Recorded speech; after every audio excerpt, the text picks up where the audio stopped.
여러분 안녕하십니까. 전격시사 고성입니다. 더불어민주당 새롭게 지명직 최고위원이 임명됐습니다. 송순호 더불어민주당 경남도당위원장 전화로 만나보겠습니다.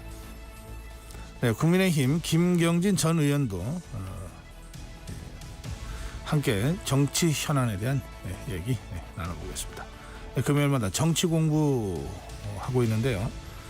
개파 정치에 대해서 좀 얘기 듣겠습니다. 한 주간 화제의 소식들을 뉴스 키워드로 정리해 드리겠습니다. 9월 13일 금요일 전격시사 출발합니다.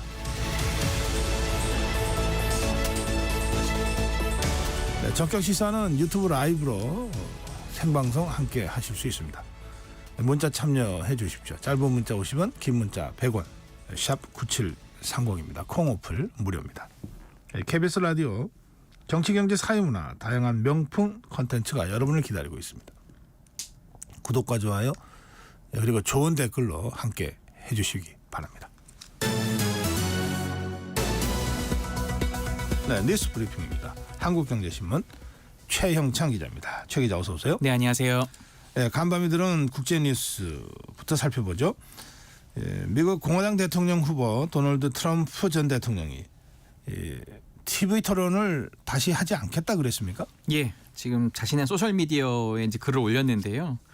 트럼프 전 대통령은 이제 불법 이민자의 대거 입국과 인플레이션 상황을 거론하면서 해리스 부통령과 부패한 조 바이든은 미국을 파괴했다 이렇게 또 주장을 했습니다. 그러면서 모든 사람이 해리스와 바이든이 초래한 다른 문제를 포함해서 이 상황을 알고 있다. 또 이 사안은 지금 두 번의 토론에 걸쳐서 상세하게 논의됐다. 세 번째 토론은 없을 것이다 라고 말을 했는데요. 그러니까 앞서 바이든 대통령과 트럼프 전 대통령이 6월에 이제 한번 토론을 했고, 근데 그 이후에 바이든 대통령이 후보 사퇴를 하지 않았습니까? 그런 다음에 이제 지난 10일 해리스 부통령, 새로 후보가 된 해리스 부통령과 이제 토론을 했고요. 사실 트럼프 전 대통령 측에서 뭐 폭스뉴스라든지 MBC 등과 이제 하는 그런 토론을 두 번 더 진행할 것을 요구했었는데 사실상 이를 철회한 것으로 해석됩니다. 네. TV 토론 직후에 여론조사 실시한 것도 결과가 나왔죠. 예, 지금 로이터 통신이 지난 11일부터 이틀간 입소스와 공동으로 미국 전역의 등록 유권자 1,405명을 대상으로 실시했는데요. 해리스 부통령이 47%의 지지율로 42% 지지를 받은 트럼프 전 대통령의 5%포인트 앞섰다고 12일 전했습니다. 오차 범위 이내이긴 하지만 리드 폭이 지난달 말 같은 기관의 조사 때보다 소폭 커졌습니다. 네. 국민의힘과 정부가 어제 여야 의정 협의체 의제와 관련해 고위 당정 협의회를 열었는데요. 어떤 얘기들이 오갔습니까? 예, 당정이 전공의 근무 시간 단축 시범사업 확대 그리고 2030년까지 의학교육 5조 원 투자와 같은 이 전공의 복귀를 위한 유인책을 내놓았습니다. 그러나 다만 이런 것들은 이미 정부가 발표한 정책과 크게 다르지 않은 내용인데요. 사실 어제 당정협의의 핵심은 2025학년도 의대 정원 증원 재논의 여부였습니다. 근데 이를 두고 당정 간 이견이 좀 노출됐는데요. 한덕수 국무총리가 2025학년도 의대 정원 논의는 절대 안 된다 이렇게 얘기하자 한동훈 대표가 의료계 참여를 위해 의제 제한을 두지 말아야 한다 이렇게 말한 겁니다. 그러면서 한 대표는 만약 의료체계가 붕괴되면 책임질 수 있느냐 따져묻자 한 총리는 지금 우리가 관리 가능한 상황이다 이렇게 맞받은 것으로 전해졌습니다. 여야 의정협의체 출범을 위해서 정치권에서 노력을 하고 있는데 그러나 의료계 좀 미온적인 것 같습니다. 예, 그렇습니다. 지금 의료계에서는 내년도 의대 정원을 의제로 다룰 것인지 여야 입장부터 좀 통일을 해달라 이렇게 요구를 했는데요. 전국 의대교수협의회가 협의체에 참여하기로 했다고 여당 측에서 밝히자 즉각적으로 참여 여부를 논의하거나 결정한 바 없다 이렇게 반박이 나오기도 했고요. 지금 사태 해결의 키를 쥐고 있는 대한의사협회나 대한전공의협의회가 협의체 참여에 여전히 부정적인 입장을 보이고 있습니다. 또 어제는 민주당과 의료계 간 간담회가 국회에서 열렸는데요. 의료계가 협의체에 참여하려면 정부와 대화가 가능하다는 신뢰가 우선돼야 한다는 내용이 좀 주요하게 오갔습니다. 지금 당정 간의 엇박자가 나오지 않고 일관된 목소리가 필요하다는 게 선결 조건으로 풀이됩니다. 네. 네, 감사원이 대통령실과 대통령실 이 관저 이전 과정에 대한 감사를 했는데 예. 그 결과 어제 공개됐습니까? 예. 지금 감사원은 대통령 집무실과 관저 이전 공사가 수의 계약한 업체들과 계약서도 체결하지 않고 진행됐다고 밝혔습니다. 집무실은 공사비가 3억 2천만 원이 부풀려졌고 이제 관저와 또 경호청사 공사가 있는데 여기서도 시공업체가 무자격 업체에 하도급을 주는 것을 걸러내지 못했다 이렇게 지적을 했습니다. 방탄창호 시공 과정에서는 경호처 간부 A씨와 브로커가 개입해 이 부풀린 공사비 15억 7천만 원을 가로챈 것으로 나타났습니다. 감사원은 A씨에 대한 파면을 요구했고 검찰은 A씨와 브로커에 대해 어제 구속영장을 청구했습니다. 네.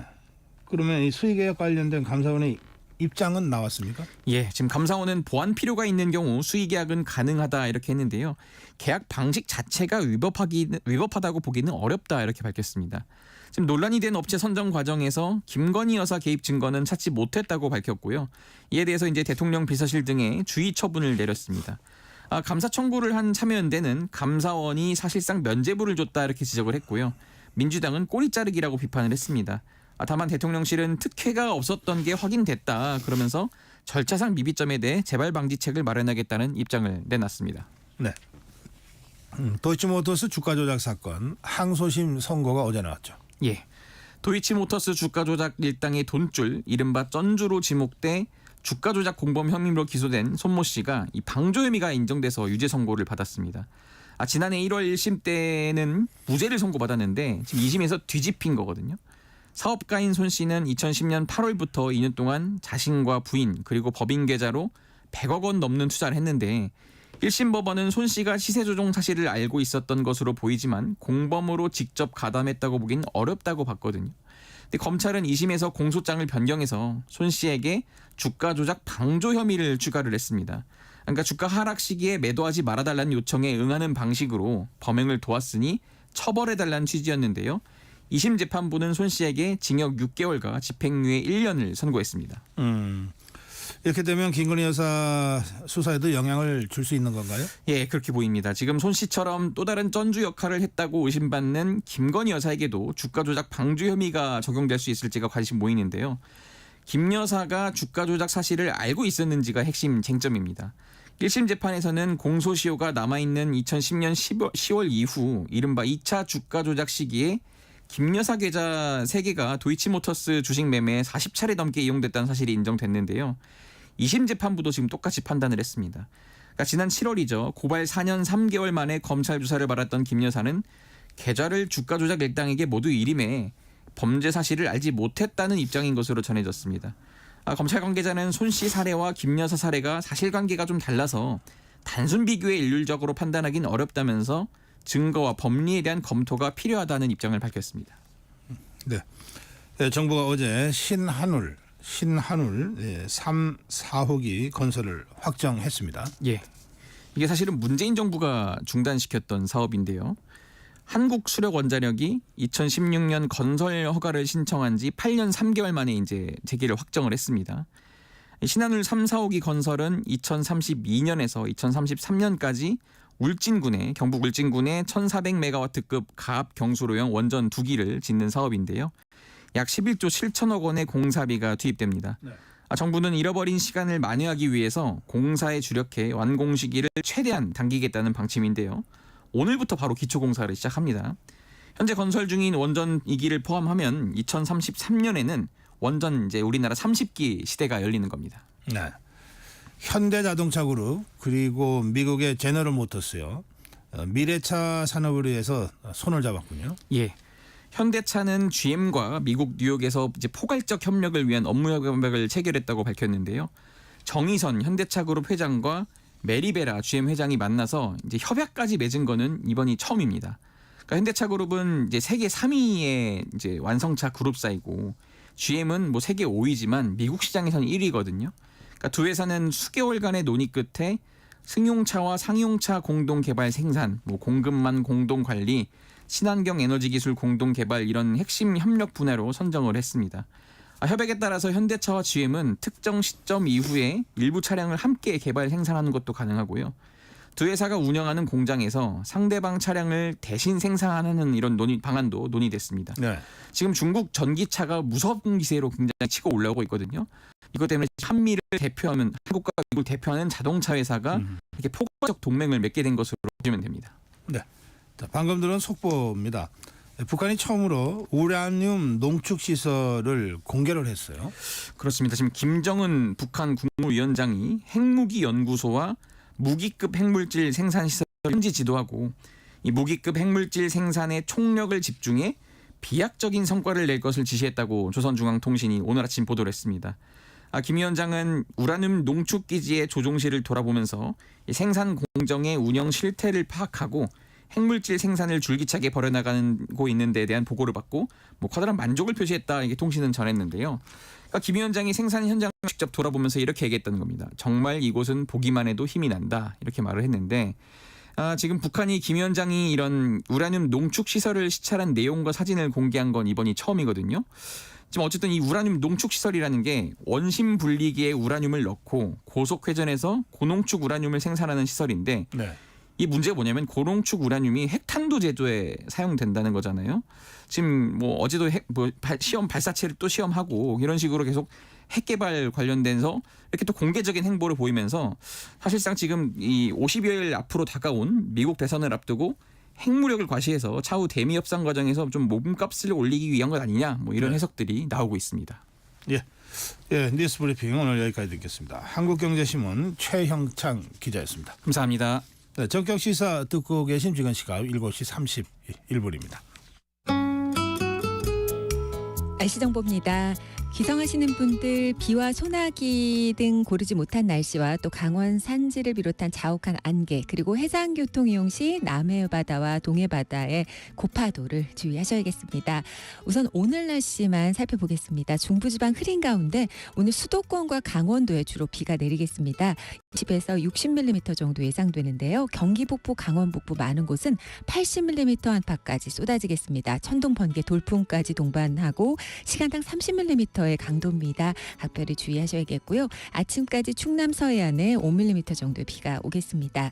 소강 상태도 있겠고요. 또 오늘 오후가 되면 충청 이남으로 5에서 40mm, 전남 남해안으로는 최대 60mm의 강한 소나기가 내릴 전망이니까 이 점도 주의하셔야겠습니다.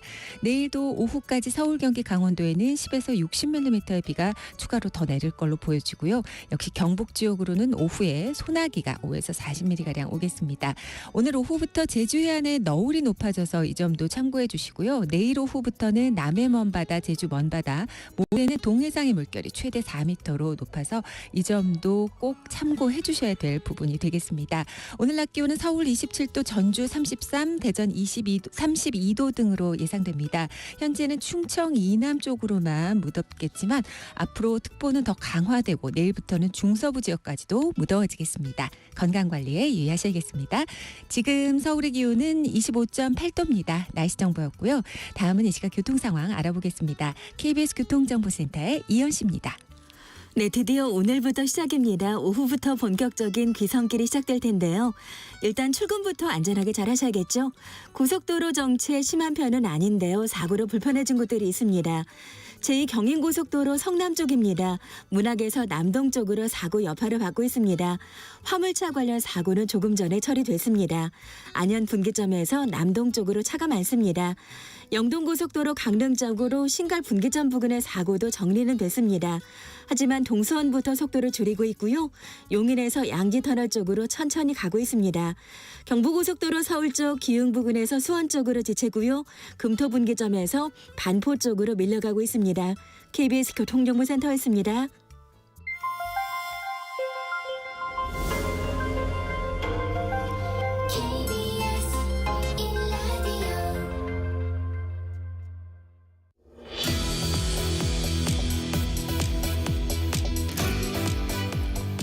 네, 더불어민주당 최고위원으로 지명됐습니다. 송순호 경남도당위원장 전화로 만나보겠습니다. 최고위원님 안녕하십니까? 예, 안녕하세요. 반갑습니다. 네, 축하드립니다. 아유, 고맙습니다. 이재명 대표가 최고위원으로 지명하기 전에 우리 최고위원님하고 이렇게 만나서 좀 대화도 나누고 그랬겠죠? 예, 뭐 한 몇 차례 만나긴 했고요. 네. 최고위원 때문에 뭐 만난 건 아니고요. 네. 최고위원 지명하기 전에 한 3일 전에 네. 전화가 왔었어요. 전화가 와서 고민이 있는데 대표님 무슨 고민입니까? 그래서 지명직 최고위원을 좀 뭐 임명을 해야 되는데 네. 경남에는 우리 도당위원장을 좀 지명하고 싶은데 이 경남도지사 후보가 걱정이다 이렇게 말씀을 하셔요. 네. 그래서 지금 이제 경남도지사 후보로 이제 뭐 거론되는 사람이 있냐. 네. 그래서 경남도지사 후보는 뭐 우리 저 김두관 전 의원님하고 우리 김경수 전 지사가 사실은 이제 도지사를 한번 했었잖아요. 그렇죠.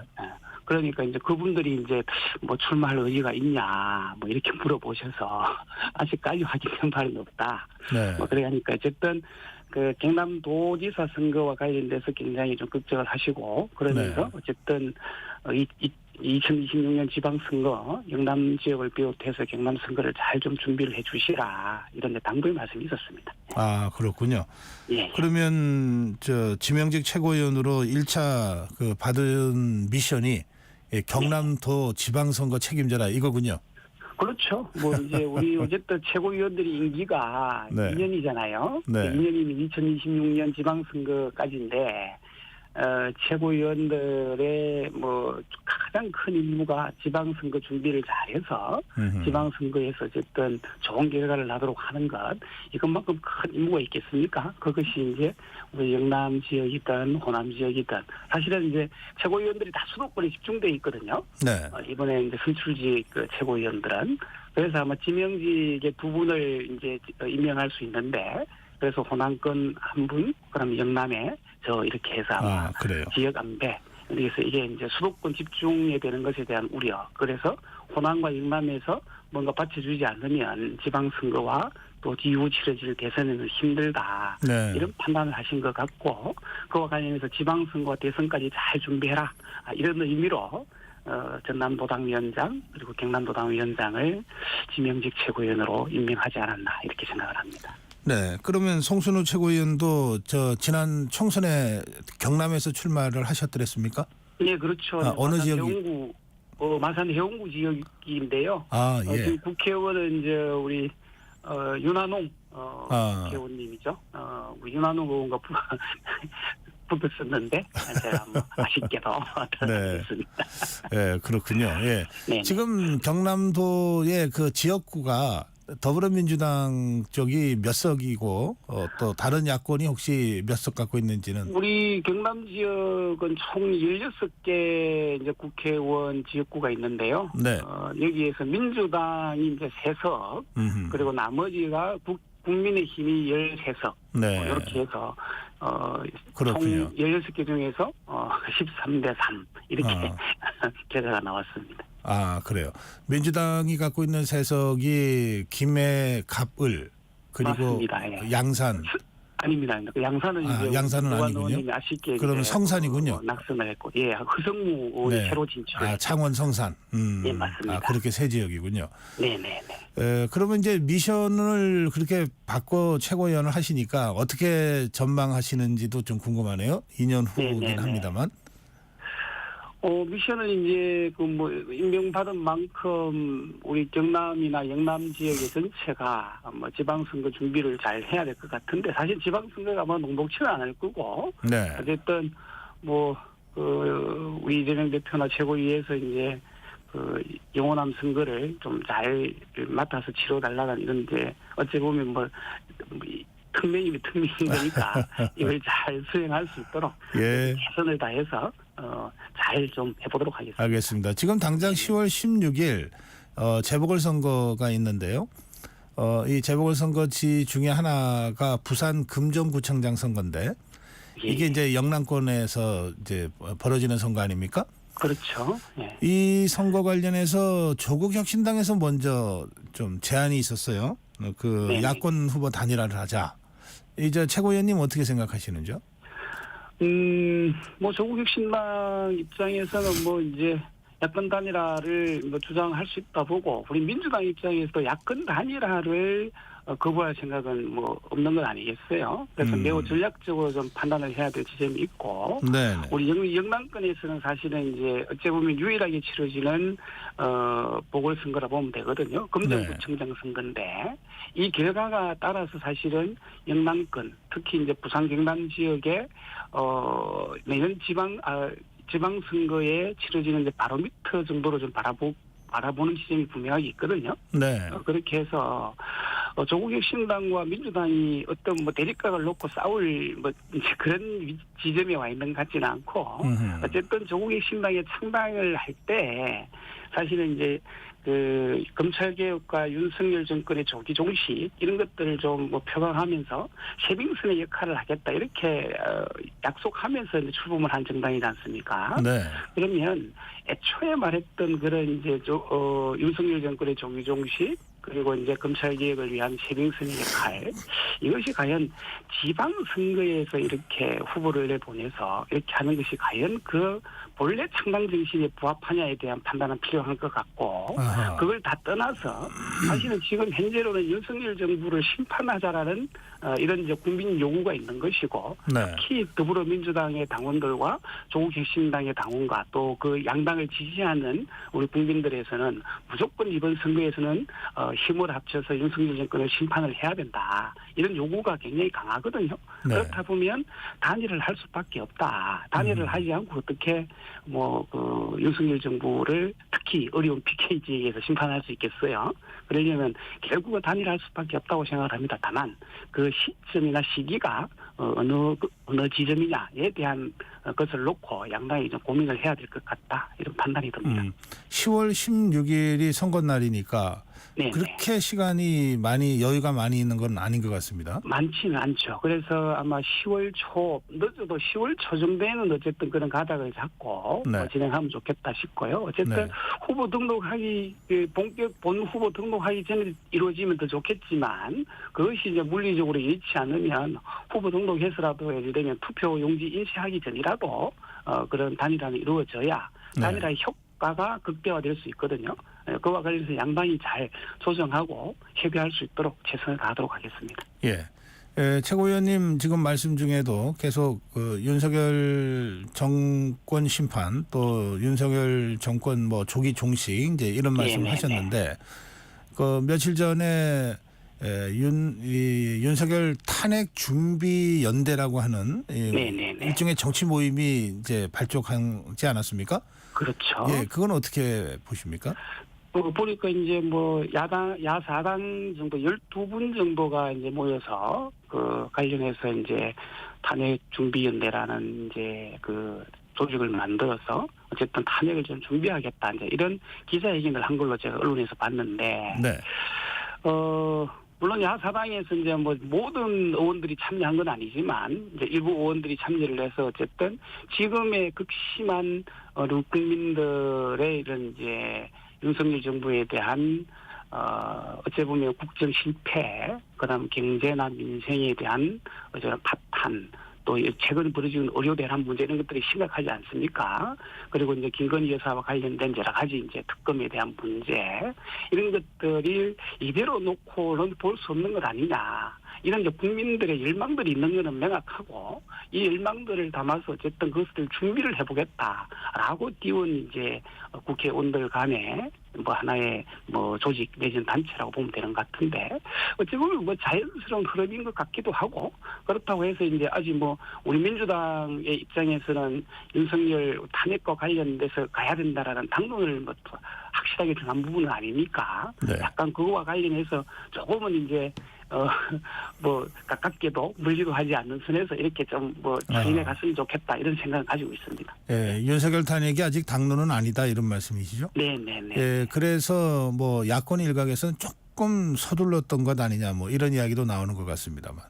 예, 그렇게 뭐 또 약간 서둘렀다라고 이제 판단하시는 분들도 있을 것 같고 비판을 할 수도 있는데요. 네. 저는 그건 뭐 비판할 문제는 아니다. 어쨌든 국민들의 그런 열망들이 있으니 또 정치인들이라는 것이 국민들의 열망을 담아서 그와 관련된 것을 구현하고 또 해결하는 것이 정치의 역할이니까요. 그와 관련해서 이 부분에서 그런 탄핵 뭐 준비 모임을 한번 해서 그게 뭐 탄핵만 아니라 어쨌든 정치개혁 과제까지 네. 뭐 하여튼 고민을 하겠다 하니 뭐 저는 지켜보는 게 좋을 것 같다 이런 생각이 예, 듭니다. 불가근 불가원 이런 예, 말씀으로 예, 이렇게 이해하겠습니다. 예. 예.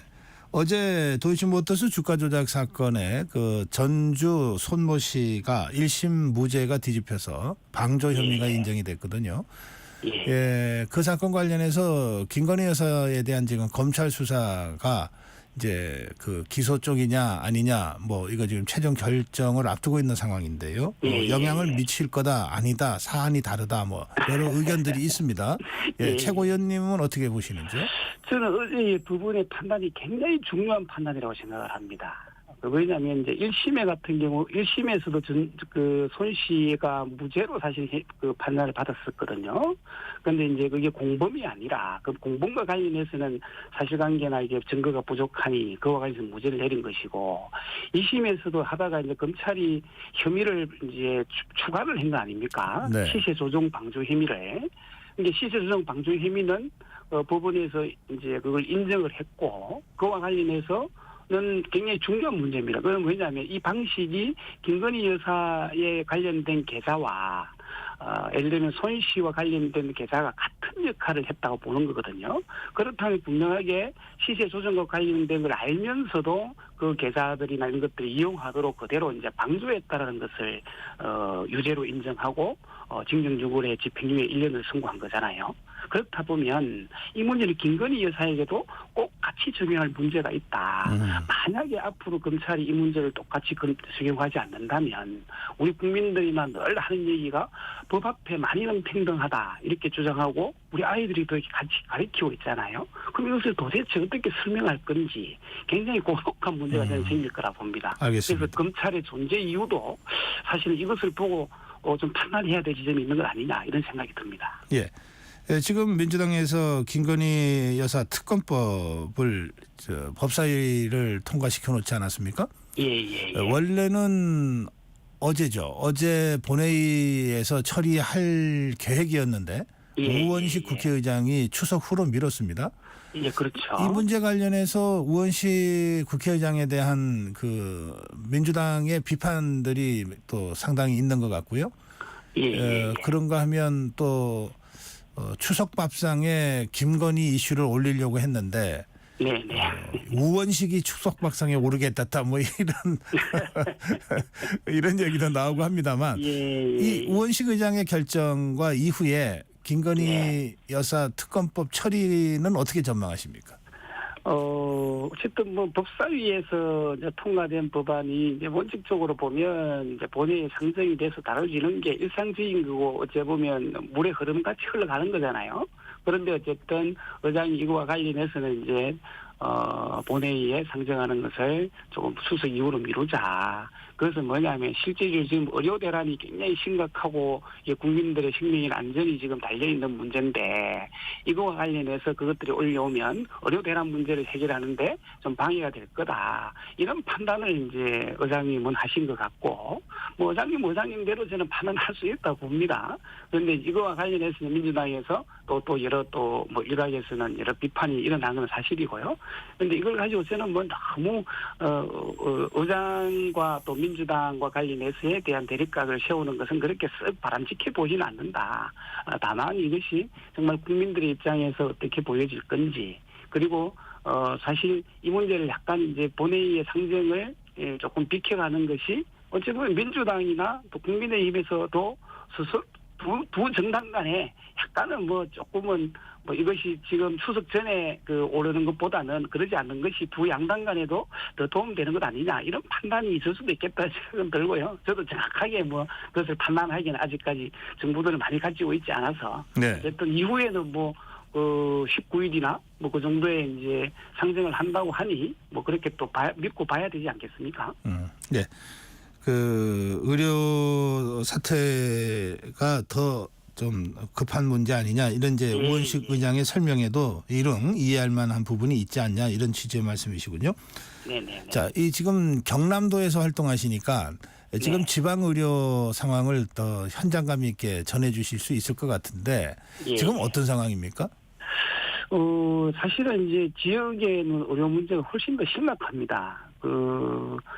우리 이제 수도권이나 여기에는 여러 가지 이제 뭐 도시 지역에는 병원도 많고 의사 수가 부족하다 하지만 사실은 부족한 면들이 그래도 수도권에서는 좀 채워지고 있는 부분이고 우리 지역 의료 같은 경우는 사실은 지금 의료 대란이 일어나면서 지역의 농어촌 지역의 보건소에 있는 공중보건이나 또 이제는 군의관까지도 사실은 이제 대형 병원으로 자출을 해서 지금 하고 있는 일들이 벌어지고 있지 않습니까? 네. 그러면 농어촌에 있는 읍면 지역의 이게 같은 경우는 훨씬 더 의료와 관련된 취약 지역이기도 하고 거기는 어르신들이 많이 살고 있기 때문에 사실은 어떤 사고가 나면 굉장히 위험하기 때문에 네. 보건소의 역할이 굉장히 중요하거든요. 네. 그런데 보건소에 있는 공중보건의조차도 자출을 해서 대형 병원으로 옮겼으니 지역이 취약한 의료지역 같은 경우는 더 붕괴가 되어 있는 상황이라서 아하, 예. 굉장히 사실 위험한 수준이고요. 지역에 있는 뺑뺑이는 뭐 수도권에 있는 뺑뺑이보다 더 심하다고 보면 되고 왜냐하면 네. 의사 수가 절대적으로 부족하거든요.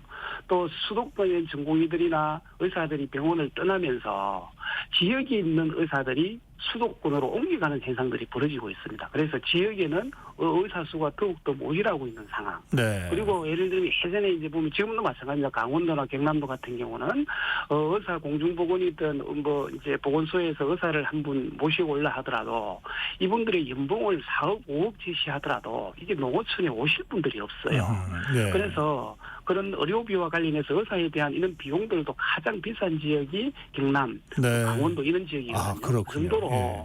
굉장히 경남 지역에서는 의료 현실이 굉장히 뭐 위험한 상태다. 이 정도로 알겠습니다. 진단할 수 있을 정도입니다. 사실. 지금 정치권이 그래서 여야 의정협의회를 구성해서 어떻게든 대화로 좀 최대한 빨리 문제를 해결해 가자 이렇게 노력을 하고 있는데 네네. 지금 의료계는 아직 미온적인 것 같거든요. 네네. 그 더불어민주당 차원에서는 어떤 노력을 하고 계신지요?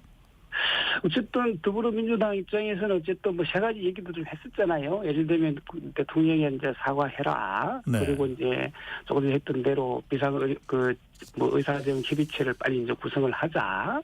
그리고 그 책임 있는 보건복지부 장관과 차관을 좀 경질을 해라. 네. 뭐 이 정도의 전제 속에서 좀 모든 것을 열어놓고 대화를 하겠다라는 것이 있어야 예를 들면 이제 의료계에서도 이 협의체에 들어올 수 있는 것 아니냐.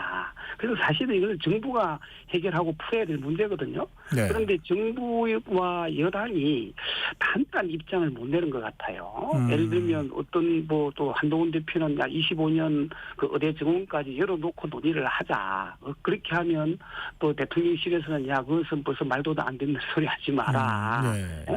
예. 이렇게 좀 정부 여당에서 그와 관련된 입장 통일이 안 돼 있다 보니 도대체 정부 여당에서 이것을 해결할 의지가 있는지 없는지 좀 의혹의 눈으로 바라볼 수밖에 없는 것 아니냐. 저는 네. 이런 상황이라 봅니다. 알겠습니다. 최고위원님, 그 여러 사안들이 있지만 그 중에 네. 2025년도 입시 정원을 원점으로 돌려라. 이게 이제 의료계의 상당히 강한 그 조건인데요. 그렇죠. 이 문제는 어떻게 보십니까? 사실은 뭐 지금 현실적으로 보면 굉장히 어려운 문제이긴 하지만 그렇지만 이 문제를 풀어가는 과정에서는 대한의사협회나 전공의에 있는 협회에 있는 분들이 마음을 열지 않으면 아니면 이분들이 병원으로 돌아오지 않으면 네. 이 의료 대란 문제는 해결할 수가 없는 거거든요. 네. 그러면 이 주요 두 단체 대한의사협회와 전공의협회가 요구하는 것이 2025년 의대 정원도 제로 베이스에서 논의하자. 네. 무조건 정원 안 된다 이거보다는 어쨌든 네. 제로 베이스 논의를 하자. 이것이 정부의 진정성이 있어야 협의체에 들어가서 논의하고 또 그런 것도 논의 결과에 따라서 어쨌든 어떤 판단을 하면 네. 뭐 복귀도 할 수 있는 상황 아니겠습니까? 그러니까 물꼬를 터줘야 되는데 네. 물꼬를 터주는 역할조차도 정부 여당에서 하지 않는다면 결국은 의료 대란 문제를 실질적으로 정부가 해결할 의지가 없는 것 아니냐 이렇게 좀 바라볼 수 없는 거 아니겠어요? 예, 그것까지 열어놔야 된다 이런 말씀이시죠. 알겠습니다. 예. 저 마지막 질문이 될 것 같습니다. 최고위원님 네네. 그 이재명 대표와 김종인 전 위원장 만났잖아요. 네네. 근데 뭐 무슨 얘기가 있었는지 전혀 나오는 게 없어서 혹시 들으신 거 있나요? 아니 제가 뭐 늘 붙어 다니는 건 아니고 들은 건 예. 없고요. 사실은 이제 뭐 11일은 이상돈 전 국민의당 의원도 이제 만나고 예. 어제는 이제 김종인 전 국민의힘 비상대책위원도 만났는데 네. 실질적으로 현재 좀 일어나고 있는 여러 가지 전국에 대한 뭐 얘기를 안 했겠습니까? 네, 그러면서 이런 고의 실타래를 좀 풀기 위한 조금은 이제 야당 대표로서의 책임 있는 모습을 보여주기 위한 하나의 행보다 이렇게 보면 될 것 같고 네. 또 일각에서는 예를 들면 이것이 뭐 대선에 뭐 여러 가지 뭐 중도층이나 여러 가지 확장을 외연 확장을 위한 행보가 아니냐 이런 해석을 하기도 하는데요. 지금 이 상황에서 뭐 그 대권 주자로서의 외연 확장 행보라고 해석하기는 좀 무리가 있고 어쨌든 지금 현재의 대한민국이 안고 있는 여러 가지 국정에 꼬인 문제, 특히 이제 의료 대란 문제 이 문제를 어떻게 좀 해결하면 좋겠느냐. 이거와 관련해서 좀 의견들을 구하지 않았을까라는 추측만 할 뿐이죠. 예. 아마 그런 얘기도 있을 것 같습니다. 예. 네, 알겠습니다. 짧게 단답형이요. 예, 예. 그러니까 경남도지사 선거 혹시 출마 생각은 있으십니까?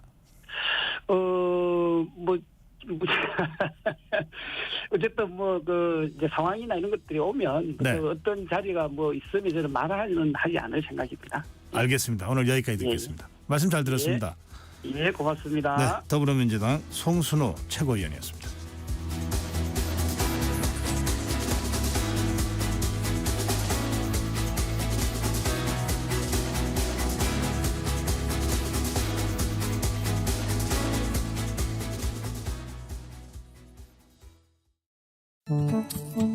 KBS 라디오 기후 위기 대응 캠페인 지구를 안녕하세요. 클라블라우 대표 허지현입니다. 소위 쓰레기라고 하죠. 그런 것들 중에서 일회용품도 굉장히 많고 포장재가 굉장히 많잖아요. 그런 것들을 위주로 재료를 써서 작업을 하는데요. 워크숍을 하면서 이 재료에 대해서 또 얘기를 잠깐씩이라도 하거든요. 그럼 이 재료가 처음에 어떻게 생겼는지부터 알게 되면 물건이 하나 생기는 과정이 굉장히 만만치 않다는 걸 다시 한번 인식하면서 물건을 사는 거를 다시 한번 생각해보고 소비를 안 하거나 이제 소비 활동을 좀 줄이게 되는 그런 효과도 있고요. 버릴 때도 일회용품이라고 나온 것이라고 하더라도 재사용하거나 좀 오래오래 쓸 수 있는 그런 생각을 가지게 되는 것 같아요. 또 많은 사람들이 뜻을 같이 하시고 뭔가를 하시려고 하시는데 어떻게 해야 될지 고민을 하게 되더라고요. 장터의 형식으로 교류를 할 수 있는 장을 좀 열어보자는 생각으로 초록순 장터라는 이름으로 마지막 토요일마다 열어요. 우리 대부분의 활동은 소비로 이루어지잖아요. 그러니까 환경을 생각한다면 내가 뭘 사야 할 때 단순히 싸니까 편하게 살 수 있으니까 그래서 사는 게 아니라 어떤 회사가 앞으로 살아남아야 할지를 생각해서 거기에 돈을 주고 응원해야 합니다. 자기에게 이미 생긴 건 수리수선하고 갈고 닦아서 오래오래 쓰는 방법 그렇게 해주시면 될 것 같아요. 뜨거워지고 있는 지구. 지금 우리의 문제입니다. KBS 라디오 기후위기 대응 캠페인 지구를 지켜라 였습니다.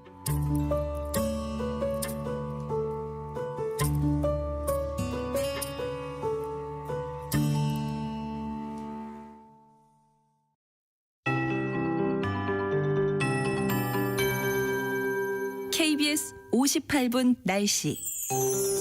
현재 강원도와 충청, 전남, 경북에 짙은 안개 껴 있고요. 그 가운데 전남 서해안에는 가시거리 200m 미만의 매우 짙은 안개가 깔려 있습니다. 교통안전에 유의하셔야겠습니다. 연휴 기간 전반적으로 지역에 따라 비나 소나기 오는 날이 많겠고요. 기온상 전반적으로 무덥겠습니다. 현재는 충청 이남으로만 폭염특보 내려진 곳이 많은데 점차 확대, 강화되겠습니다.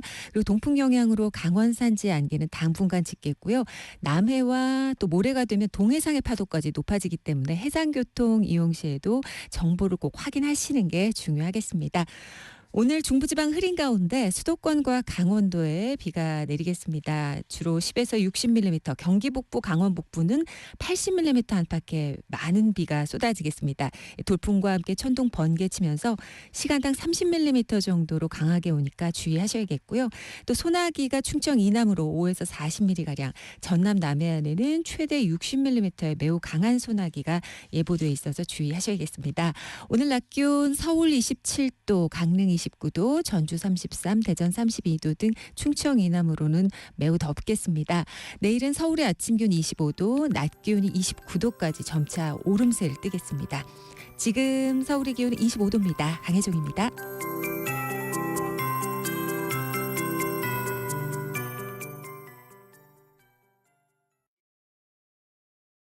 정성을 다하는 국민의 방송 KBS가 8시를 알려드립니다. AM 711kHz, FM 97.3MHz KBS 1라디오입니다. HLKA.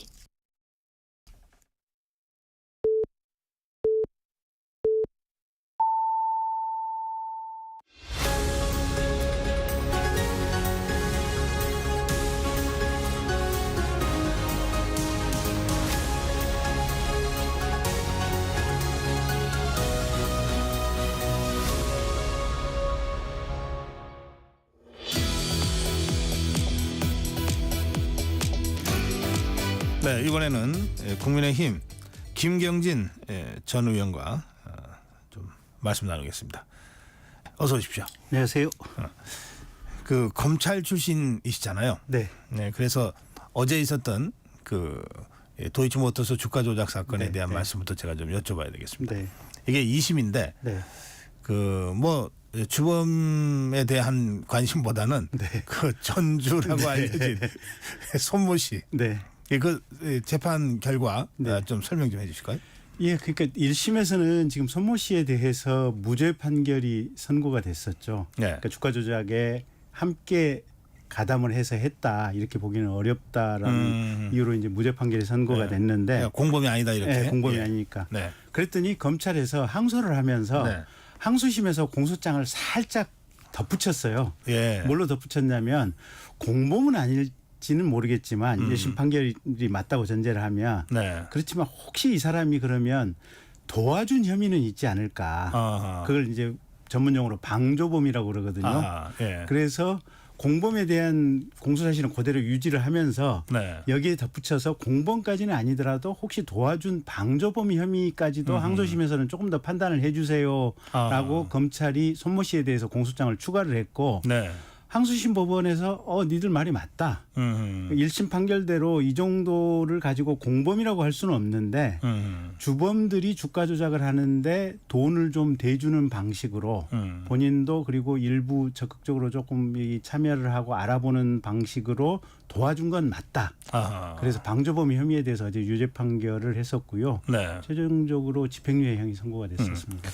이제 그 선고가 나자마자 이제 김건희 여사도 똑같은 경우 아니냐 이제 네. 이렇게 많은 언론이 보도를 하고 있습니다. 같은 경우입니까? 글쎄 이게 이제 참 법조인들 입장에서는 네. 사건 기록이나 본인이 직접 수사하지 않는 한 뭐라고 참 얘기가 어려운데 네. 일단은 단순 비교하기는 어려워요. 일단 들어갔던 돈의 금액 차이가 있고 지금 이제 전체적으로 보면 주가 조작에 이용됐던 통장이 157개인가 그렇다는 거거든요. 네. 그리고 사람은 통장 명의주는 91명인가 된다는 거고. 네. 근데 지금 유죄 판결에 나온 김건희 여사 통장은 3개거든요, 보면. 네. 그럼 전체적으로 맥락이 지금 157개에서 통장 3개가 이용된 것. 그다음에 돈이 들어간 금액을 비교를 해보면 네. 손모 씨에 비해서 김건희 여사 돈 들어간 건 한 10분의 1 정도 되거든요. 손모 씨가 한 100억대가 예. 그 돈이 예, 들어갔다고 돼 있죠. 예. 그래서 이 10분의 1을 가지고 그러면 김건희 여사도 도와줬다. 방조범이다.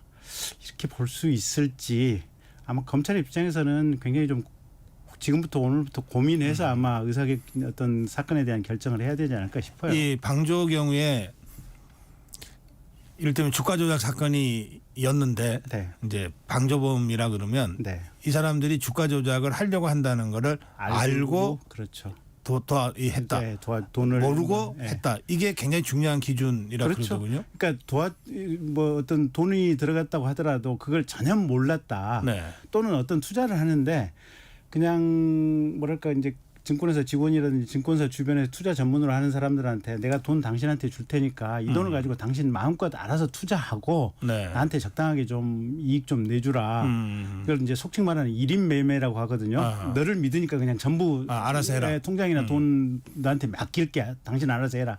이 경우에는 방조라고 하기도 어렵죠. 그러니까 전체적으로 이게 지금 주가 조작이 이루어지고 있다는 요 상황을 알고서도 통장이라든지 또는 투자금이 들어간 경우 이 경우에 지금 손모 씨에 대해서 지금 방조범 유죄 판결이 나왔거든요. 네.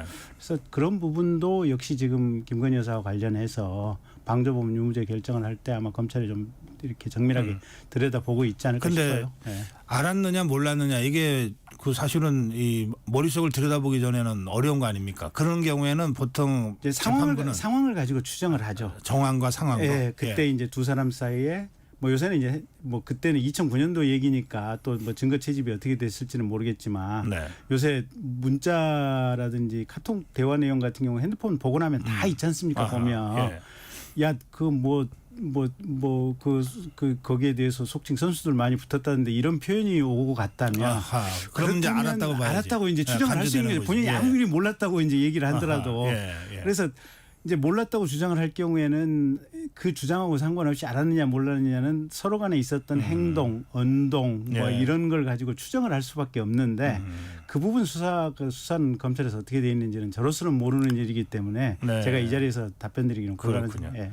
지금 이 많은 언론이 그 김건희 여사의 수사에 영향을 준다 이렇게들 보도합니다. 네. 뭐 영향을 안 줄 수는 없겠죠. 그렇죠. 그런데 1심에서 지금 손모 씨에 대해서 무죄가 확 났기 때문에 네. 그 논리대로 한다면 손모 씨의 10분의 1 정도 투자한 김건희 여사는 당연히 무혐의야 맞죠. 아하. 근데 손모 씨가 이제 항소심에서 방조범 부분에 대해서 유죄가 났으니까 네. 조금 이제 검찰 입장에서도 생각을 해야 될 대목들이 조금 더 있겠죠. 알겠습니다. 이 검찰이 어떤 결정을 내릴지 다들 지켜볼 텐데 지금 수사하기는 쉽지 않아 보기. 예, 우리 김경진 전 의원 말씀은 고민은 엄청 될 건데 네. 이걸 진짜로 수사 기소 쪽으로 가기는 쉽지 않을 거다. 겁니다. 통장 알겠습니다. 세계의 한 10분의 1 정도라고 하니까요. 예, 좀 지켜봐야 되겠네요. 자, 그럼 그렇고 이제 그 명품백 네. 그 문제 관련해서도 아직 검찰이 최종적으로 아직 그 입장을 확정하지는 않은 상태거든요. 네. 예, 서울중앙지검의 입장은 나왔어요. 이거 기소하기 어렵다. 네. 수사심의위원회의 권고도 나왔어요. 네. 기소하기 어렵다. 그런데 아직 최종적으로는 이게 확정되지 않은 상태고 네. 이 손재영 목사라는 사람이 제시한 수사심의위원회 결과가 나온 이후에 검찰이 입장 정리할 거다라고 하는 예측만 지금 나와 있는데. 근데 김건희 여사 부분도 그렇고 최재형 목사 부분도 그렇고 이게 법정에 가기는 어려울 거예요. 일단 최재형 목사 같은 경우는 지금 이게 카메라에다가 몰래 네. 녹화할 수 있는 장치를 가지고 들어가서 지금 네. 현장을 찍었다는 거 아니에요, 보면. 굉장히 악의적으로 지금 사건을 일부러 만들어내기 위해서 기획했던 거 아니에요, 보면. 네. 근데 그 찍혔던 영상이 지금 온 세상에 다 돌아다니고 있잖아요. 그 영상 자체를 보고 있으면 사실은 이 백을 준 상황은 분명히 영상 안에 드러나지만 네. 무슨 구체적인 청탁 내용이 그 자리에서는 없잖아요, 보면. 그리고 최 목사 얘기에 따르면 가서 이제 그 후에 그 자리가 끝나고 나서 김건희 여사의 비서격인 분한테 네. 그 재미 이제 하원 의원을 했던 김창준 전 의원에 대해서 한국 국립묘지 안장 문제 이 부분에 대한 부탁이 있었다. 근데 그 안장은 사실은 이제 보훈처에 있는 이 국립묘지 안장심사위원회라는 게 있거든요. 네. 그 안장심사위원회에서 결정을 하는 문제이기 때문에 이게 무슨 영부인이나 대통령이 개입할 수 있는 여지가 있는 것도 아니고 그리고 김창준 이 미국 하원 의원의 뭐 시신을 이 유해를 국립묘지에 안장하느냐가 그렇게 논란이 될 만한 사안인가도 사실은 뭐 좀 생각할 대목들이 좀 많이 있는 거고. 네. 어쨌든 그게 그 김건희 여사한테 그 청탁 내용이 전달이 안 됐다고 하는 것은 객관적으로 지금 일치되는 사실들이거든요, 보면. 네. 그러면 이 백을 받았다고 하는 부적절한 행동이 있었던 것은 분명하고 이 부분과 관련해서는 국민들께 사과도 하고 국민들의 마음을 조금 되돌리기 위한 노력을 대통령이나 대통령 배우자께서 하셔야 되지만 그거하고 상관없이 형사사건 부분은 아마 처벌하기는 쉽지 않아 보이긴 합니다. 예. 그런데 김건희 여사 부부는 그렇다 하더라도 최재형 목사도 사건으로 기소하기는 쉽지 않을 거라고 아까 말씀하셨는데 그 이유는 왜 그렇습니까? 그게 이 자체가 그러니까 이제 주로 청탁급 금지법만 가지고 본다면 이게 어떤 청탁 자체가 무슨 부정한 내용이 과연 있는지 그리고 이거를 법률상으로 본다면 이게 이 보훈처 산하의 위원회에서 결정해야 될 안장심사위원회에서 결정해야 될 문제인데 그게 영부인이나 대통령이 무슨 영향을 미칠 수 있는 상황은 아니거든요. 그리고 내용 자체가 김창준 하원 의원의 어떤 위에 그런 국립묘지 안 치다 보니까 그게 그렇게 그러니까 청탁금지법상 김건희 여사도 네. 최재형 목사도 이 청탁금지법으로 처벌하기는 쉽지 않다. 예, 그래 그런 보이고, 법률적 판단이 있다는 그래 보이긴 말씀이군요. 합니다. 네, 그래서 네. 이 청탁금지법은 그러면 왜 만든 거냐? 뭐 그럼 보완이라도 좀 하거나 강화해야 되지 않냐? 이런 의견들이 또 나오고 있는 것 같습니다. 그건 맞는 것 같아요. 그러니까 사실은 이제 고위공직자 뭐 대통령 배우자라든지 장관 배우자 이런 고위공직자의 배우자나 가까운 사람들 뭐 자식들이나 네. 이게 청탁받고 어떤 고가의 금전이나 선물을 받은 경우에는 아마 공직자에 준해서 처벌할 수 있는 구속 요건을 만드는 것도 필요하지 않을까 싶어요. 그건 이제 국회에서 이제 잘 검토해서 하셔야 될 부분들이죠. 그렇죠. 그거야말로 국회 입법 사안이고요. 네, 네. 예. 예, 그와 별도로 지금 이 법사위의 그 김건희 여사 특검법이 네. 통과된 상태거든요. 이제 본회의 처리를 앞두고 있는데 그건 어떻게 평가하십니까? 그러니까 끝없는 핑퐁이죠. 뭐 어차피 대통령실에서는 또 거부권 행사할 거고. 아이 참 대한민국 정치의 비극이에요. 대한민국 정치의 비극이에요. 왜 이런 핑퐁이 계속됩니까?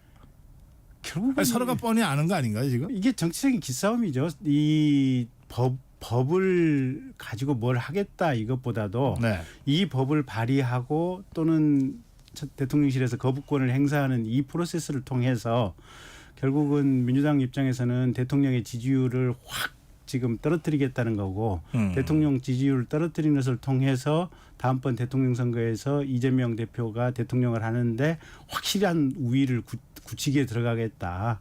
지금 뭐 이런 생각이고 계속 이제 그런 어떤 연장선상에서 나오는 것 같아요. 그러면 더불어민주당이 그런 전략으로 이걸 계속 하고 있다고 하면 네. 그 전략이 효과를 거두고는 있다고 보십니까? 이미 충분하게 200% 효과를 거두고 있는 거죠.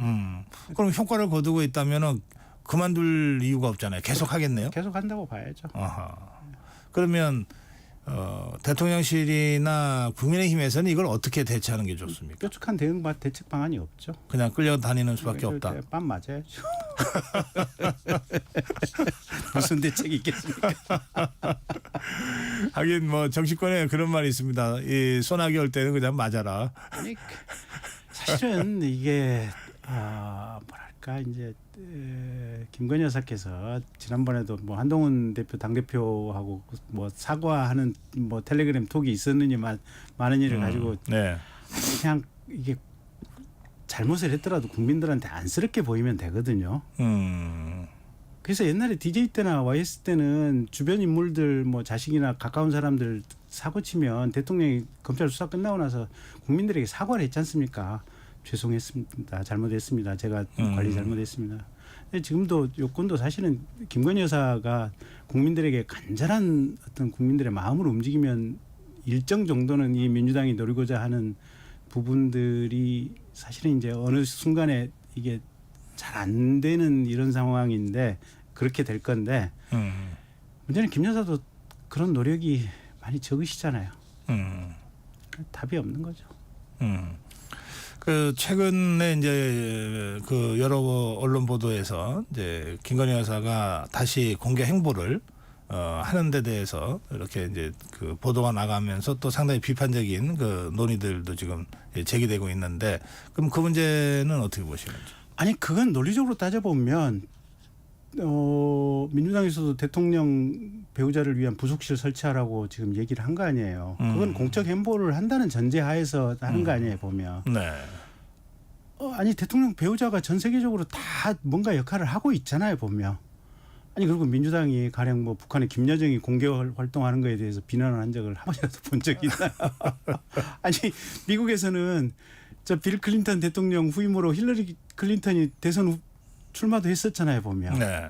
아니 그러니까 이게 대통령의 배우자가 공개 행보를 하는 것은 필요하기도 하고 당연히 이게 해야 될 역할 중에 하나고 뭐 자살 예방을 위한 우리 사회의 노력 이건 대통령 배우자가 해야 될 역할인데 문제는 이제 상황적 맥락이죠. 그러니까 아까 말씀하신 대로 이게 명품백 문제라든지 뭐 이런 문제로 사과가 없는 상태에서 국민들이 그렇게 마음이 탐탁치 않은 상태에서 공개 행보라고 하는 이 과정이 같이 엮여져 있다 보니까 옛날에 그러잖아요. 이쁘면 한없이 예쁘고 미우면 한없이 밉다고. 딱 그런 어떤 이게 논리나 어떤 해야 될 일 뭐 이런 거하고 상관없이 감정적 정서적 맥락에 지금 걸려 있는 것들 아니에요 보면. 네. 그래서 가장 큰 그걸 어떻게 풀 거냐는 그건 어떤 면에서는 굉장히 쉬울 수도 있지만 참 하기 어려운 일일 수도 김건희 여사 있고. 본인이 적극적으로 국민들과 마음을 같이 할 이 마음을 먹으면 아주 쉽게 풀릴 수도 있는 문제죠. 그 점에서는 지금 김건희 여사에 대해서 일종의 그 마녀 사냥 중세 시대에 이런 그 흐름이 있다. 뭐 이런 주장도 있습니다. 그런 거죠 뭐. 그럴 때 이걸 어떻게 극복할 거냐. 하여튼 고민이 좀 필요하다. 대통령실에서 알겠습니다. 자, 그건 그렇고요. 그 지금 문재인 전 대통령과 그 가족들에 대한 수사도 상당히 좀 속도를 내고 있거든요. 그 문다희 씨가 그 SNS에 올린 글에는 자기는 문재인 전 대통령 아버지를 공격하기 위해서 발필 말이다 뭐 이런 표현이 있습니다. 그 어떻게 보십니까? 근데 중요한 거는 이제 지금 검찰이 수사하고 있는 내용이 범죄 행위에 맞느냐 틀리느냐 범죄 행위가 있었느냐 없었느냐 이것만 보면 되는 거고 아니 무슨 박근혜 대통령 같은 경우도 자기가 먹은 건 아니잖아요 보면 그 다른 사람한테 갔던 거 아니에요 보면 근데 어쨌든 그 긴 형량을 법원에 선고받았잖아요. 그러니까 대한민국 사회는 어느 시점부터 이게 대통령을 했다고 하더라도 이게 법으로 아니 당연히 이제 법 원칙이 헌법상의 원칙이 그냥 다 제대로 적용되는 국가가 지금 시스템 국가가 지금 대한민국 아니에요 보면 그래서 그거는 일종의 이제 자기를 지키기 위해서 지지자들에게 감성에 호소하는 전략이다. 옛날 조국 대표가 무슨 일가족 도륙이라고 하는 그 표현으로 지금 지지자들 감성에 호소했잖아요.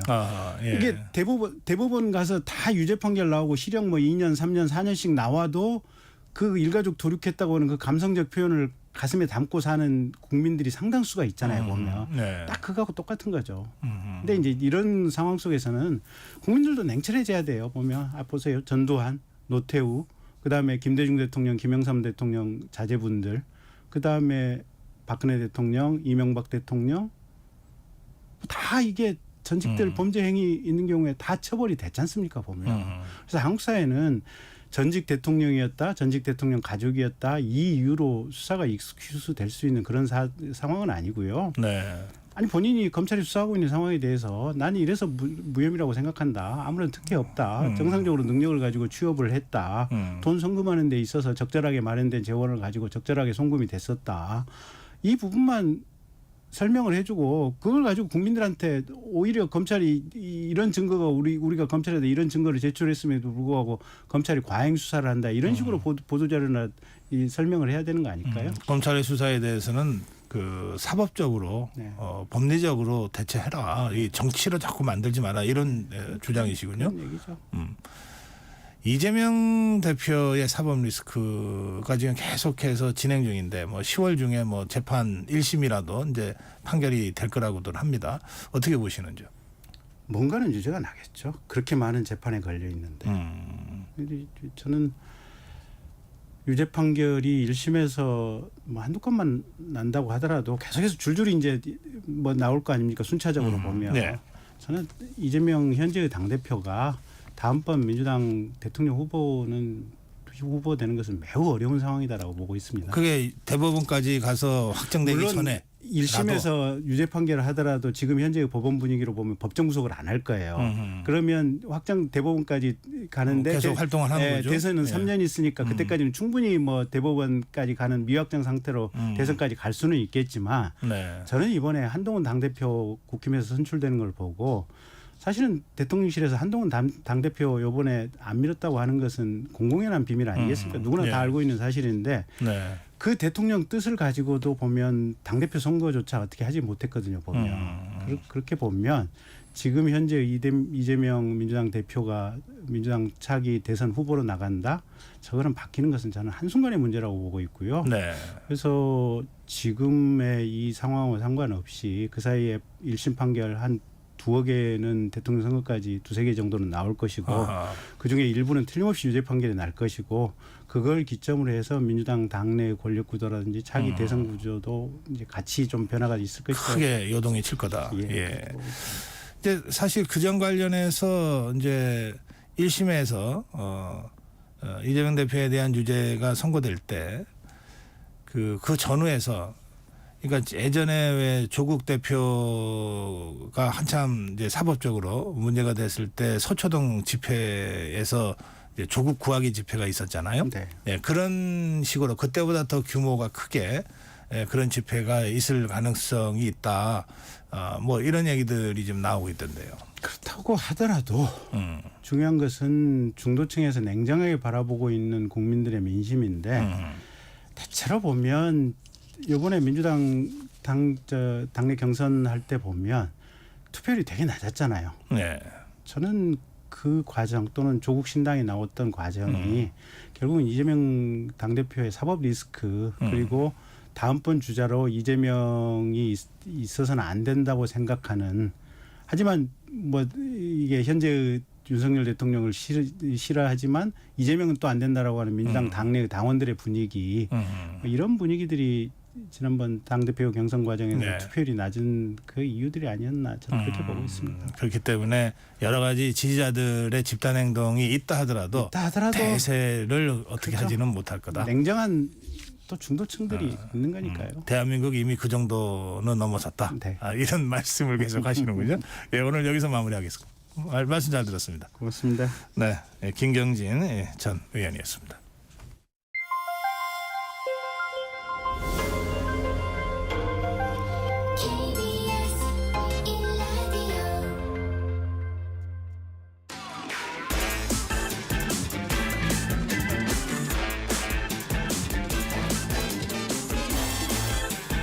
한 번 더 뉴스입니다. 경향신문 박순봉 기자입니다. 박 기자 어서 오세요. 네, 안녕하세요. 부동산 공시 가격이요. 손질하기로 했다 그러는데 이 공시 가격이 뭔지 이게 왜 중요한 건지 좀 설명 부탁드려야 되겠네요. 네, 이 부동산 가격이라는 게 크게 두 가지가 있어요. 말씀하신 대로 시세 하나, 그다음에 공시 가격 이렇게 두 가지가 있는데 시세는 그냥 쉽게 얘기하면은 얼마에 실제로 거래됐느냐. 그 부동산에서 얼마에 거래됐는지 보면 그게 시세고요. 보통 내 집이 얼마짜리다 하는 그게 실세죠. 그렇죠. 실가격이에요. 부동산 거래가 보통 한 달 이내에 무조건 신고를 하도록 돼 있거든요. 그래서 실거래가가 다 공시가 됩니다. 아하. 실거래가가 다 나오기 때문에 이런 것들을 시세, 실거래가라고 보시면 되고요. 근데 이제 시세라는 거는 좀 변동폭이 있어요. 왜냐하면 파는 사람하고 사는 사람만 합이 맞으면 그 가격이 결정이 되는 거잖아요. 내가 얼마에 팔겠다, 좋다, 사겠다라고 하면 그렇게 가격이 결정이 되는데 그래서 예를 들어서 만약에 어떤 아파트에 뭐 같은 동에 비슷한 층에 있는 그 매물이라고 하더라도 가격 차이가 많이 날 수 가격 차이가 있죠. 나요. 뭐 예. 전날에는 5억에 팔렸는데 다음 날에는 뭐 4억 5천에 팔릴 수도 있고 이렇게 되면 너무 변동폭이 크잖아요. 그래서 정부가 부동산을 따로 조사해가지고 가격을 산정하는데 그게 공시 가격입니다. 근데 이 정부가 공시 가격을 산정한 게 꽤 오래됐어요. 1990년부터 했는데 이제 문제는 주택 수가 한 1,900만 가구를 해야 되거든요. 네. 근데 실거래가는 그냥 알아서 서로 결정해서 신고를 하니까 바로바로 가격들이 나오는데 공시지가는 이 일일이 조사를 해야 되니까 그렇게 민감하게는 반영을 할 수가 없거든요. 그러니까 1,900만 가구나 되는 1,900만 그 수를 다 일일이 조사해서 미리미리 다 반영하기가 어렵기 때문에 그만큼 민감하진 않습니다. 근데 이제 공시가가 중요한 건 뭐냐면 이 세금의 기준으로 활용을 하기 때문이에요. 이게 네. 그 실거래가로는 세금을 책정하지 않습니다. 그러니까 공시지가로 하는데 뭐 재산세나 종합부동산세 이거 기준이 되고요. 그다음에 건강보험료나 기초연금 이런 것들도 다 이 집값에 반영을 받잖아요. 예. 여기에도 역시 공시지가가 영향을 주기 때문에 그래서 좀 중요하다라고 볼 수 있어요. 그 영향을 주는 지표가 뭐 한 67개 가까이 된다 그러더라고요. 맞아요. 각종 행정제도의 기준이 67개가 있습니다. 그러니까 공시지가가 중요하다 이 말입니다. 네. 자, 어제 이제 공시지가 공시가격을 이렇게 산정하는 방식을 바꾸겠다고 발표한 거죠. 네, 어떻게 윤석열- 바꾸겠다고 한 겁니까? 쉽게 얘기하면은 인위적으로는 공시가격을 올리지 않겠다 이런 정도로 요약을 해보면 되는데 이제 문재인 정부 시절에 공시지가를 어떻게 하려고 했는지 그걸 좀 보시면 이해가 더 쉬워요. 그러니까 문재인 정부에서 추진했던 거는 공시지가 현실화라고 해가지고 이 공시가격은 아까 말씀드린 대로 민감하게 쫓아가지 못하거든요. 그래서 보통은 훨씬 더 보수적으로 책정이 돼 있습니다. 그러니까 실거래가가 예를 들어 뭐 100이다라고 하면은 뭐 60에서 70% 정도 가격으로 보통 공시지가가 형성이 돼 있었어요. 그동안은 3, 40년 동안 이제 그랬다는 거예요. 맞아요. 예. 그래서 문재인 정부에서 추진했던 거는 이게 너무 갭이 벌어져 있으니까 이걸 좀 맞추겠다. 그래서 장기적으로는 원래 처음에 문재인 정부 시작할 때는 68% 정도였거든요. 그러니까 실거래가 대비 공시지가의 비율이 68% 정도였는데 그러니까 올해까지는 75.6%로 높이는 게 목표였고 장기적으로 2035년까지는 90%까지 시세가 100이라고 하면 90%까지 높이겠다라는 게 원래 문재인 정부의 계획이었습니다. 계속 공시지가가 올라가네요. 그렇게 되는 그에 거였죠. 따라서 세금은 계속 더 늘어나겠네요. 그럴 수밖에 없는 구조였어요. 예. 근데 이제 윤석열 정부 들어서는 여기에 좀 문제가 있다라고 본 거예요. 크게 두 가지 문제를 짚었는데 방금 말씀하신 그런 부분인데 예. 일단 집값이 떨어지는 상황이 오더라도 공시지가는 올라갈 테니까 결과적으로 세금 부담은 뭐 비슷하거나 아니면 더 내야 되는 그런 상황을 맞을 수가 있는 거고요. 예. 그러니까 근데 국민들 입장에서 봤을 때는 집값 떨어지는데 세금은 안 떨어지고 더 오르네 이런 불만이 생길 수가 있다는 게 첫 번째 하나가 있고요. 또 반대로 집값이 오르는 상황이 있을 수 있겠죠. 집값이 오르면 공시가는 더 오릅니다. 그러겠죠. 그러면 이제 부담이 더 커진다. 이런 두 가지 문제점을 들어서 이 공시지가를 이렇게까지 올려서는 안 된다는 게 윤석열 정부가 판단을 한 거고요. 네. 특히 문재인 정부였던 2021년, 2022년에 집값이 급등을 했잖아요. 그래서 이제 불만들이 실제로 굉장히 많았어요. 세금 부담이 너무 크다라는 불만이 있었는데 수치로 보면은 2021년부터 2022년에 이렇게 넘어가는 해에 공시가격이 18%가 상승을 했거든요. 그럼 이제 세금 부담도 그만큼 커진다라고 볼 수가 있어요. 그런데 기존에 그 공시지가 현실화를 도입하기 전에 10년 동안에는 평균 한 4.6% 정도밖에 인상이 안 됐거든요. 갑자기 세금 부담이 늘어났기 때문에 이런 것들을 잡기 위해서 많이 올리지 않겠다. 이렇게 이해를 하시면 될 것 같습니다. 자, 그러면 이제 방식을 달리해서 공시지가를 이제 산정을 한다면 세 부담은 어느 정도로 줄어들게 되는 겁니까? 예상하자면.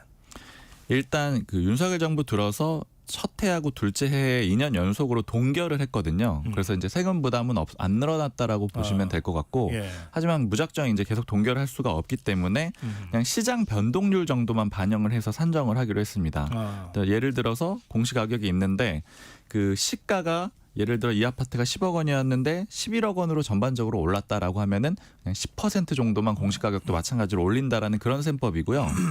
그래서 어느 정도 줄어드느냐?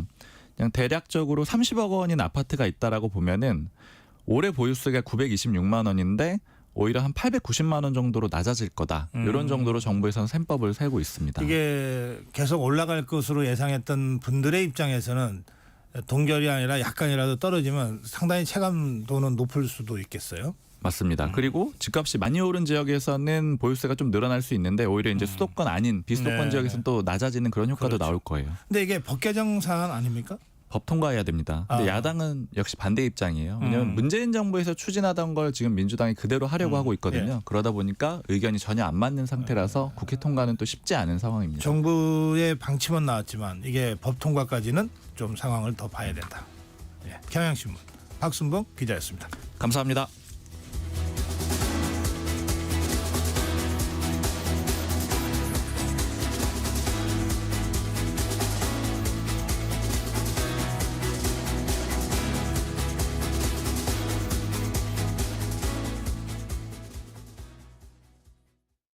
(2024년 10월 1일부터) 폐기물 처리 현장 정보 전송 의무화가 사업장 일반 폐기물과 수출입 폐기물까지 확대 시행됩니다. 사업장 폐기물의 올바른 처리와 안전하고 투명한 관리를 위해 꼭 기억하세요. 폐기물 수집 운반자는 차량의 실시간 위치 정보를, 폐기물을 처분하거나 재활용하는 자는 반입된 폐기물의 중량과 함께 촬영된 영상 정보를 실시간으로 전송해야 합니다. 보다 자세한 사항은 폐기물 처리 현장 정보 관리 시스템 홈페이지를 참고하세요. 이 캠페인은 환경부와 한국환경공단이 함께합니다. 잠시 후 8시 반부터 일부 지역국에서는 해당 지역 방송을 보내드립니다. 워렌 버핏은 가치 투자, 필립 피셔는 성장주 투자, 피터 린치는 장기 투자. 방법은 달라도 목표는 하나. 성기영의 경제쇼가 성공의 길로 안내합니다. 깊이 있게, 명쾌하게, 지금 이 시대 경제에 관한 모든 것을 알려드립니다. 평일 오후 4시 5분 성기영의 경제쇼와 함께하십시오.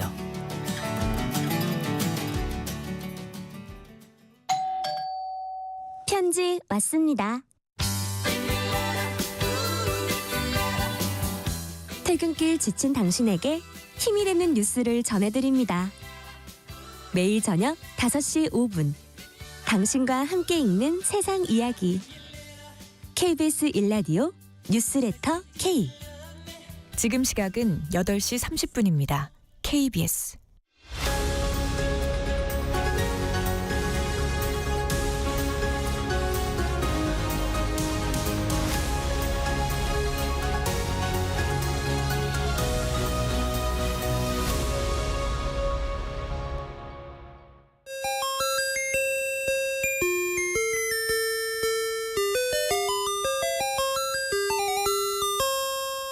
네, 공부합시다. 정치 공부합시다. 예, 오늘 정치 공부 함께 하기 위해서 이종훈 정치평론가 나오셨습니다. 어서 오세요. 네, 안녕하세요. 이 무슨 친명계, 반명계, 뭐 친윤, 친한 뭐 이런 말들을 이 정치면에서 계속 쓰는데요. 네. 그 이제 개파 정치 아닙니까? 개보 그렇죠. 정치. 예. 오늘 그 얘기 좀 공부 좀 하죠. 네, 이게 골치 뭡니까? 아픈 주제로.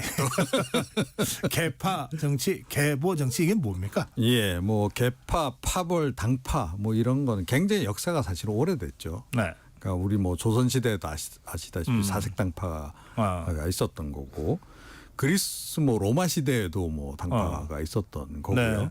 그다음에 뭐 현대에 들어와서 뭐 자유민주주의 뭐 이렇게 일종의 이제 그 민주주의 혁명 이후에 의회가 만들어지고 그 발생 과정에서도 보면 이제 영국을 중심으로 보면 예를 들어 뭐 토리파, 휘그파 뭐 이런 게 생기면서 그러니까 왕정을 어떻게 할 것이냐 이 문제를 놓고 서로 생각이 갈리면서 지금 보수당 결국 지금은 정당으로 된 거죠. 네, 그렇게 정당으로 이제 발전한 거 마찬가지로 우리도 보면 그 해방 정국이 굉장히 혼란스러웠잖아요. 해방 정국 딱 그 미군정 들어서자마자 등록했던 정당이 54개. 그런데 1년 지나니까 그게 300개로 이렇게 가고 보면 이제 뭐 인물 중심, 이념 중심으로 해서 다 그냥 이렇게 흩어졌다가 그게 이제 그 이후에 이제 상당히 이제 이합 집산을 하면서 좀 정리가 돼가는 이제 그런 과정들이 있는데 그 과정들도 보면 뭐 굉장히 복잡하게 또 빠른 속도로 진행이 되다 보니까 뭐 1, 2년 사이에 뭐 당명이 몇 번씩 바뀌고 뭐 이런 식으로 지금 계속 이제 뭐 진화했다고나 해야 될까 뭐 그렇게 분화. 그 정치학과의 그 필수 과목 중에 하나가 정당사인데 그렇죠. 한국 정당사를 제일 어려워합니다 학생이. 이름이 너무 많이 등장하니까. 근데다가 이름이 다 비슷비슷해. 그렇죠. 사람도 또 비슷비슷해요. 그렇죠. 최근에 그래서 신당 창당할 때 제일 고민되는 게 지금 당명 정하는 거 아니에요. 또 뭐 해보려 그러면 다 옛날에 있었던 정당이고 뭐 그런 거죠.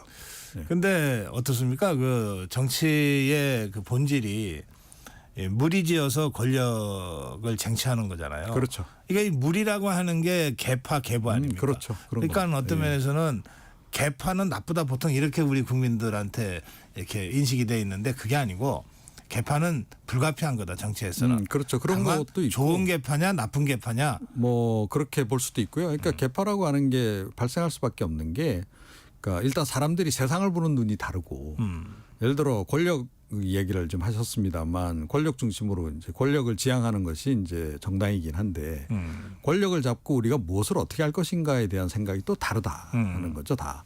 그러니까 당연히 정파, 개파가 생기는 거는 좀 불가피하다 이렇게 봅니다. 그 일제 식민사관의 그 악영향 때문에 조선시대가 당쟁으로 망했다. 계속 이렇게 막 주입을 시켜놔가지고 사색당파 그러면은 엄청 나쁜 걸로 보는데 실제로 그렇게 볼 일이 아니잖아요. 그게 그렇죠. 지금으로 따지면 여야 정당 역할을 한 건데. 맞습니다. 그리고 이제 뭐 그 대통령, 그러니까 요즘에 이제 대통령을 이제 야당이 견제하듯이.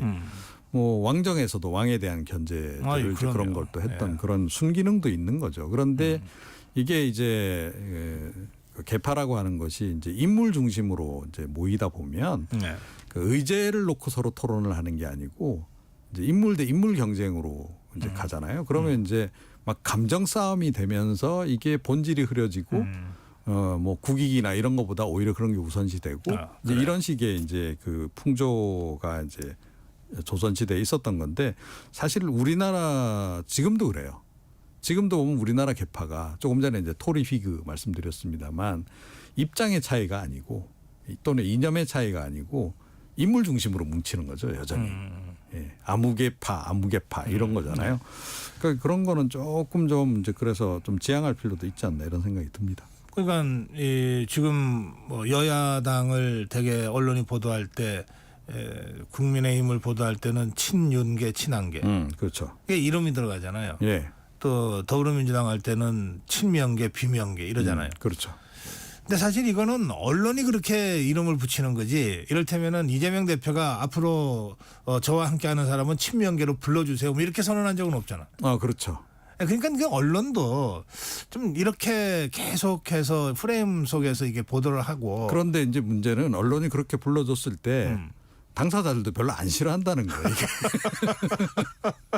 오히려 좋아하고 즐기고. 나 친명계야. 그렇게 그러고? 이름 네이밍 된 거를 반기는 분들도 많고. 그래요? 예. 그렇게 또 분류를 안 해주면 서운해하는 경우가. 예, 지금 양당 지도부를 이런 개파 정치로 구별을 하자면 구성이 어떻습니까? 우선 더 국민의힘부터요. 이제 국민의힘은 뭐 아시다시피 이제 지금은 친윤 대 친한 이렇게 대분류가 이제 되는 건데 지금 이제 친윤계를 족보상 따져보면 구친이계 출신이 많잖아요.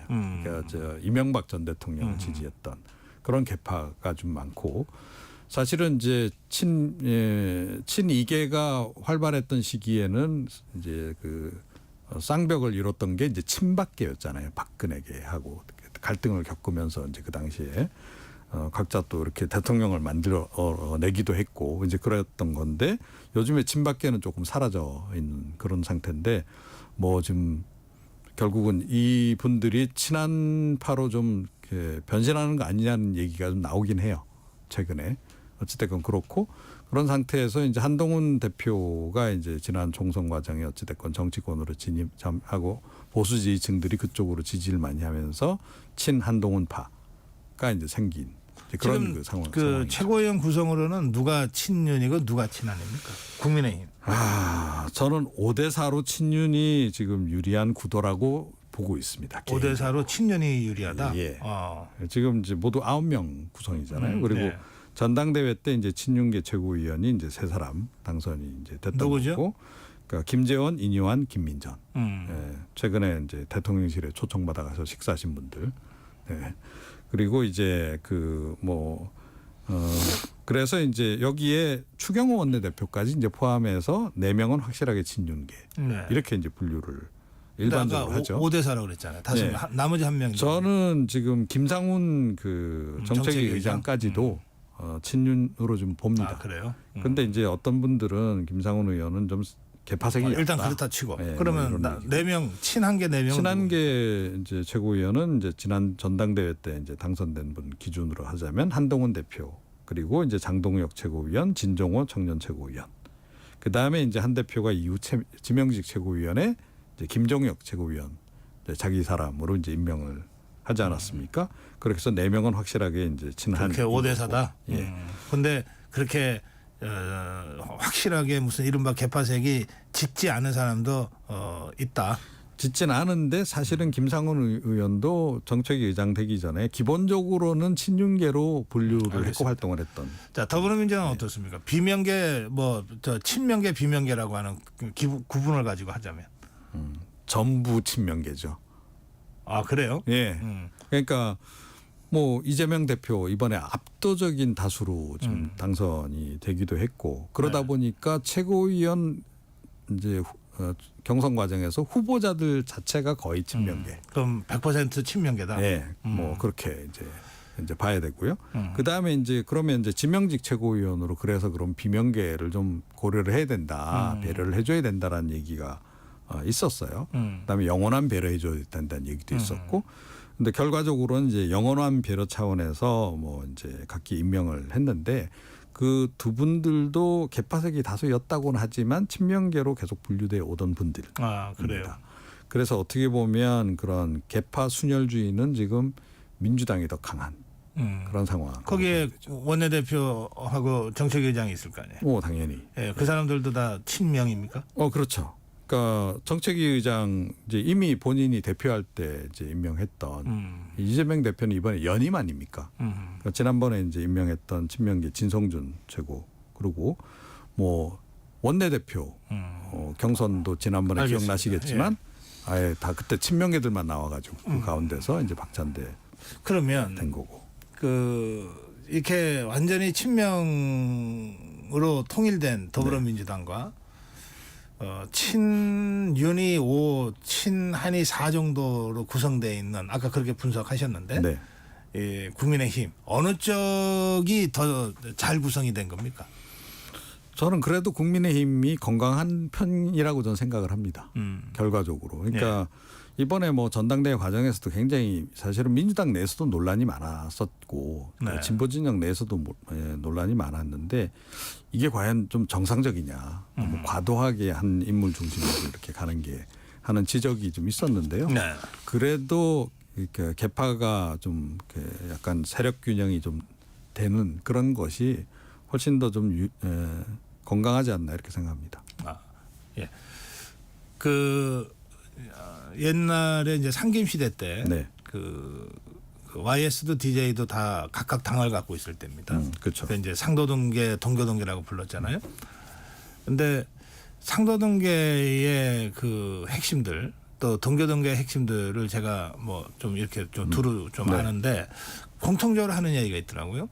당시에는 당권을 잡으면 주류, 당권에 도전했다 실패하면 비주류로 분류를 했습니다. 네, 그렇죠. 그때. 그런데 주류가 당권을 잡으면 지금처럼 막 100%싹 이렇게 할 것 같은데 싹쓸이 안 하죠. 안 했어요. 네, 안 했습니다. 그러면서 6대4 보통. 자기들이 당권을 잡아도 자기들이 다 할 수 있지만 6 정도, 6 정도만 자기들이 하고 나머지 4는 비류 쪽에다가 어떤 형태로든 배려를 해줬다. 그렇죠. 그렇게 했죠. 그래야 당이 잘 된다. 이 얘기를 상도동계, 동교동계 원로들이 똑같이 하더라고요. 그렇죠. 그러니까 그게 이제 어떻게 보면 이제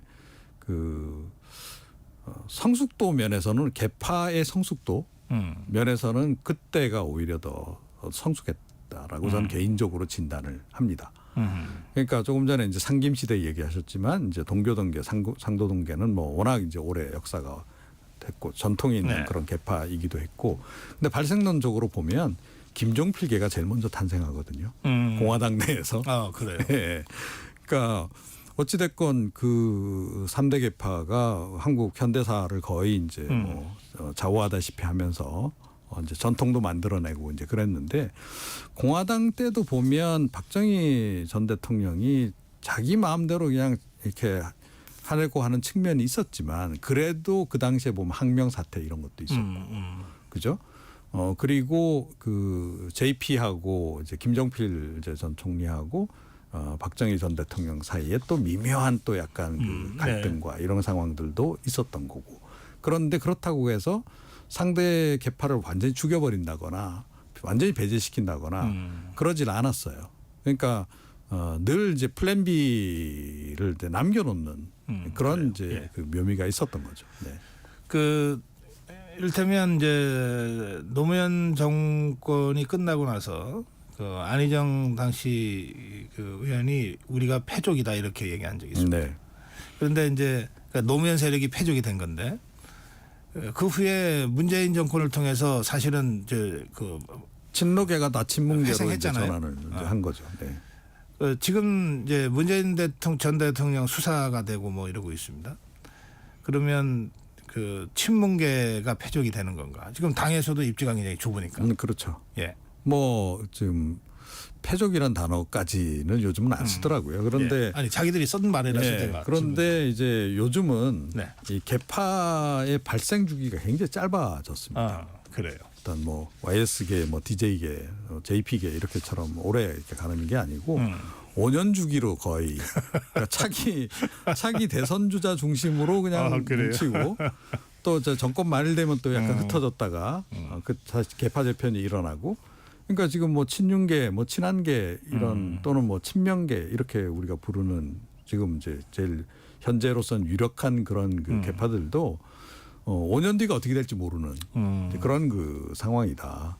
그러니까 그러다 보니까 뭐 좀 나쁘게 표현하면 개파 세탁도 굉장히 속도가 빨라졌고, 예, 탈개파하는 또 경우도 굉장히 잦아졌고 이렇게 봐야 되겠죠. 예, 들을수록 좀 복잡해지네. 아, 그렇죠. 아니 뭐 복잡하게 생각할 수 없습니다. 하실 필요 없고 차기 대권, 그러니까 5년 주기로 요즘은 개파가 개파가 차기 대권 주자 중심으로 5년 주기로 만들어지고 사라지고 한다. 아, 그렇죠. 예, 네. 오늘 여기까지 하겠습니다. 고맙습니다. 네. 네, 이정은 정치평론가였습니다. 전격 시사 듣고 계신 지금 시각 8시 45분입니다. 이 시각 출근길 교통정보입니다.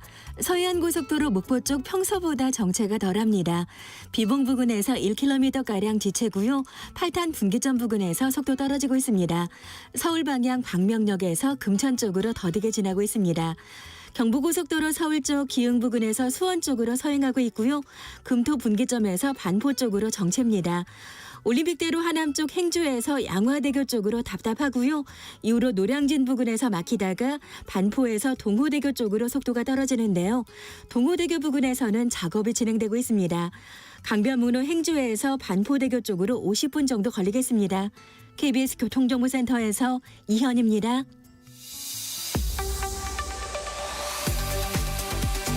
네, 뉴스 키워드입니다. 국민일보 김연아 기자 나오셨습니다. 어서 오세요. 안녕하세요. 네, 첫 번째 소식 가겠습니다. 이번 추석 연휴 주말 포함해 5일간 이어집니다. 예, 사실은 오늘 오후부터 이제 귀성이 시작된다. 네. 이 교통 정보는 그렇게 전해주고 있습니다. 예, 좀 길죠? 그런데 10명 중에 1명이 이 기간 동안에 해외여행을 계획하고 있습니까? 네, 그런 설문조사 결과가 나왔는데요. 인천국제공항공사가 설문조사를 했더니 그 최근 5년 사이에 인천공항을 통해서 그 해외로 나간 적이 있는 18세 이상 1,300명을 대상으로 조사를 했습니다. 그래서 올해 추석 연휴 때 해외여행 의향이 있냐 이렇게 물었더니 응답자의 11.2%가 해외로 여행 갈 계획이 있다 이렇게 답했습니다. 그러니까 10명 중에 1명 꼴이었던 건데요. 네. 인천공항공사가 2020년부터 이 조사를 꾸준히 했었는데 특히 올해 응답이 가장 높았습니다. 2020년만 해도 1.9%였고 2022년에는 3.2%였는데 지난해 9.3%로 높아지더니 올해는 10%를 넘어선 겁니다. 그러니까 아무래도 코로나19 영향 때문에 과거에는 좀 해외여행 수요가 명절 연휴에도 주춤했었다가 이제 다시 좀 살아난 걸로 보입니다. 어디로 주로 나가요? 네, 가장 선호하는 여행지가 일본과 베트남이 꼽혔습니다. 그러니까 선호하는 이유에 비행거리가 가까워서, 환율이 낮아서, 가성비가 좋아서 같은 이유들이 꼽혔는데요. 또 누구랑 가고 싶냐 이렇게 물었더니 해외여행 계획이 있는 사람들은 가족, 친지와 함께 여행하고 싶다 이런 응답이 60%로 가장 높았고 또 친구, 연인을 꼽은 응답도 20.5%로 뒤를 이었습니다. 그런데 혼자 여행하고 싶다 이런 응답도 12.6%로 나타났습니다. 인천공항공사가 전망을 하기로는 13일부터 18일까지 하루 평균 20만 1,000명이 인천공항을 이용할 걸로 보이는데요. 또 흥미로운 설문조사도 있었습니다. 직장인 1,055명을 대상으로 이 추석 연휴 연차 사용 계획을 물었거든요. 그랬더니 응답자의 25.7%가 이틀 모두 연차를 쓴다 이렇게 답했습니다. 이게 이틀을 쓰게 되면 전후 주말을 붙여서 최장 9일까지 쉴 수가 있거든요. 특히 이 연차를 하루 이상 내는 비율 이건 대기업이 가장 많았는데 아무래도 이 회사 규모에 따라서 연차 사용 분위기가 달라지다 보니까 근로자들의 휴일에도 차이가 나는 걸로 보입니다. 그러네요. 네, 자, 두 번째 소식입니다. 예전에는 이제 신용 불량자 이렇게 불렀는데 이제는 신용 유의자 뭐 이렇게 표현을 좀 바꿔서 쓰긴 합니다만 이게 20대가 크게 흔들고 있다고요? 네, 이 7월 말 기준으로 봤더니요. 한국신용정보원에 신용 유의자로 등록된 20대가 최근 3년 동안 6만 6천 명 정도였습니다. 이게 2021년하고 비교를 해보면 한 25.3% 급증한 수치인데요. 네. 전체 연령대의 신용 유의자가 8% 정도 늘어난 걸 감안을 하면 특히 이 20대의 증가폭이 유난히 더 컸던 겁니다. 신용 유의자라는 게 연체 기간이 뭐 예를 들어서 대출 만기 3개월 아니면 뭐 6개월 이런 식으로 정해진 기간이 있거든요. 그런데 이걸 초과해서 갚지 못하게 되면 신용정보원에 등록이 됩니다. 그렇게 되면 신용카드 사용이 정지되고요. 다른 대출도 이용할 수가 없습니다. 또 뭐 신용 등급도 떨어지기 때문에 불이익을 받게 되는데요.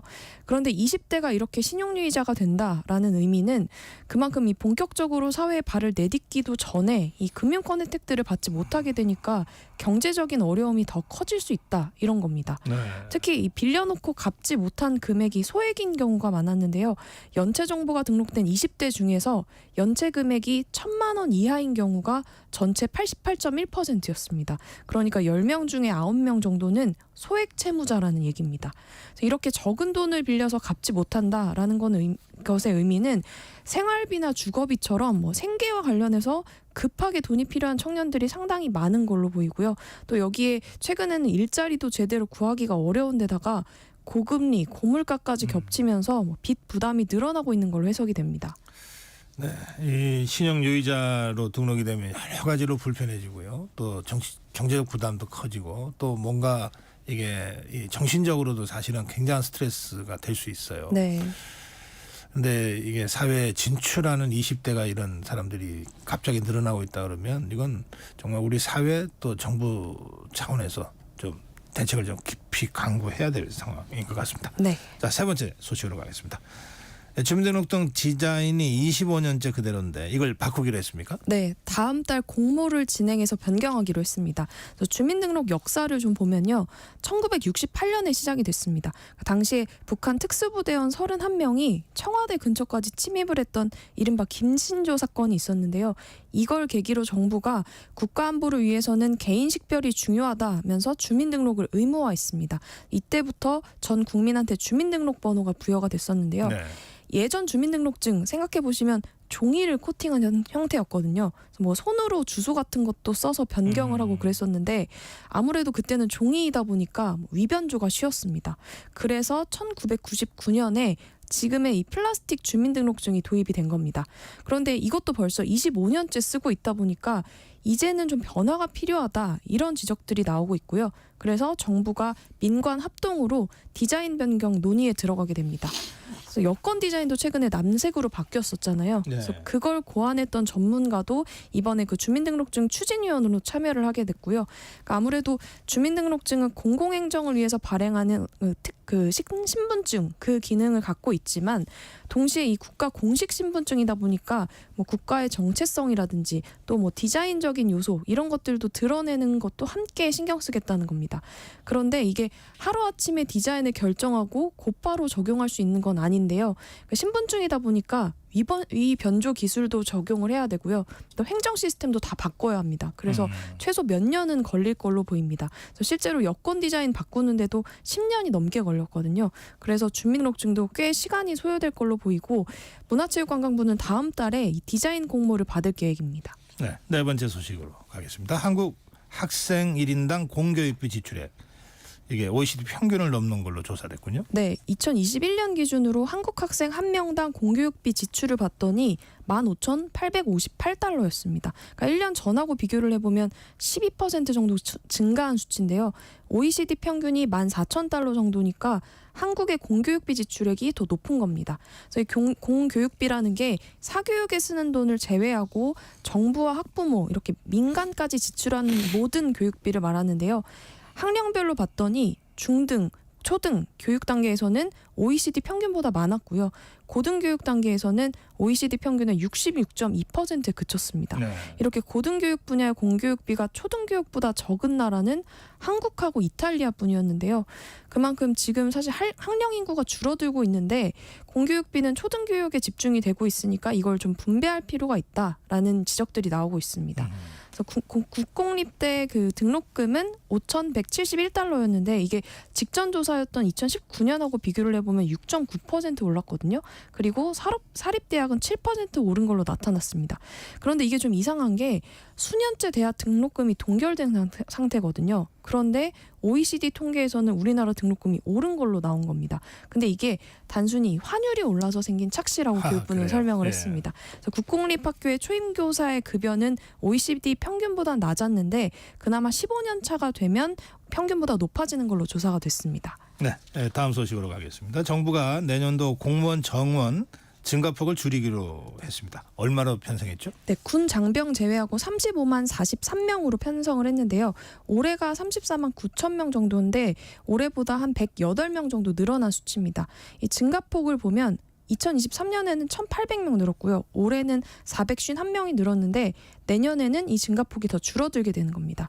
그런데 올해 우주항공청이 새롭게 만들어졌거든요. 네. 여기 정원이 293명이니까 사실상 이걸 빼면 공무원을 감축하는 것과 다름없는 상황입니다. 그러네요. 최근에는 공무원들이 담당하는 행정 서비스 영역이 확장되고 있는데 그래서 이 공무원 확대 기조가 계속되어 오다가 그 이전 정부 때는 뭐 2018년부터 2022년 사이에 매년 12,000명씩 증가, 11,200명씩 증가를 했거든요. 그런데 뭐 공무원 정원이 늘어나면 편의를 제공하는 인력이 늘어나니까 장점도 물론 있지만 정부 효율성이 떨어진다 이런 단점도 있습니다. 그래서 정부가 이제는 좀 작은 정부를 표방하겠다라는 건데요. 부처별로 보면 내년 공무원 정원 감소폭이 가장 큰 기관이 국세청이고요. 그 다음이 고용노동부 행정안전부 순입니다. 네. 반면에 늘어나는 곳도 있는데요. 경찰청과 해양경찰청입니다. 이렇게 다른 부분에서 줄인 정원을 공공서비스가 필요한 이런 치안 필수 분야에 집중 투입하겠다는 계획입니다. 네. 자, 마지막 소식입니다. 배우자의 유무에 따라 또 자녀의 유무에 따라 소득의 차이가 있는 것으로 나타났군요. 네, 통계청이 25세부터 39세 청년들의 그 배우자 유무에 따라서 뭐 사회 경제적인 특성이 어떻게 나타나는지를 분석을 했더니요. 배우자가 있냐 없냐에 따라서 2030 청년의 연간 소득이 800만 원이나 차이가 났습니다. 그러니까 배우자가 있으면 소득이 더 많았습니다. 그래서 금액으로 보면 2022년 기준으로 배우자가 있는 상시 임금 근로자 청년이 연간 중위 소득이 4,056만 원이었거든요. 그런데 배우자가 없는 청년들은 3,220만 원이었습니다. 그러니까 배우자가 있으면 836만 원이 더 많았는데 차이가 꽤 나네요. 네. 그런데 성별로 보면 오히려 여성은 배우자가 있으면 소득이 더 적었습니다. 그러니까 남성은 배우자가 없으면 그 있는 경우보다 그러니까 있는 경우가 더 높았는데요. 여성은 오히려 200만 원 정도가 더 적었던 겁니다. 그러니까 아무래도 여성은 결혼을 하고 육아를 하면서 경력 단절을 겪는 경우들이 많기 때문에 배우자가 있는 경우가 없는 경우보다 소득도 더 적은 걸로 분석이 됩니다. 예. 오늘 여기까지 드려야 되겠네요. 네. 뉴스 키워드 국민일보 김윤아 기자와 함께했습니다. 고맙습니다. 감사합니다. 네. 예, 사실상 추석 귀성이 오늘 오후부터 시작된다고 합니다. 여러분들 편안한 귀성길 잘 다녀오시기 바라고요. 저희 전격 시사는 추석 연휴인 월요일 정상적으로 7시 20분에 여러분과 만나 뵙겠습니다. 고성국이었습니다.